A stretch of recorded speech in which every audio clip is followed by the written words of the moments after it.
This creepy story comes from a Reddit user. It's about a not dog that my family adopted.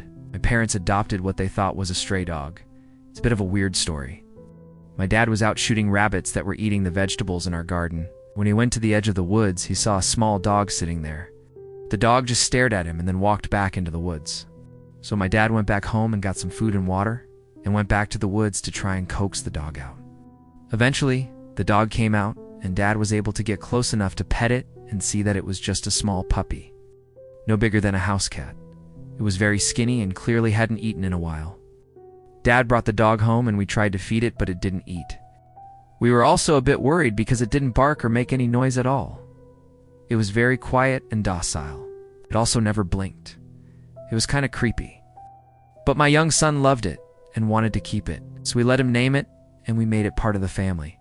It soon became obvious that it wasn't a normal dog. It never barked or made any noise, not even when it was startled or scared. It also never ate or drank anything. It never went outside.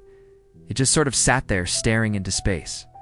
It didn't seem to want to play with any of the other dogs we had, but it did seem to like my son.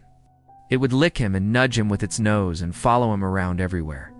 One night, my son started talking in his sleep and I heard him say, "You have to get out of here. They're coming for you." Then the voice stopped and my son started crying and mumbling in his sleep. I was so freaked out because it was obviously not my son's voice. It sounded like an old, raspy voice, like something you'd hear in an old horror movie. I told my husband about it, and he just laughed and said it was probably nothing.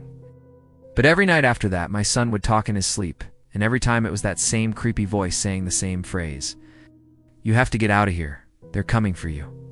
One night, I was getting a drink of water when I heard my son scream in his sleep and that raspy voice say, "It's too late." I dropped the glass and ran into his room. He was sitting up in bed and the dog was standing in front of him, growling and baring its teeth. I screamed and the dog jumped off the bed and ran out of the room. I don't remember what I did next because it was so scary. But I do remember thinking, what the hell was that dog doing in my son's room?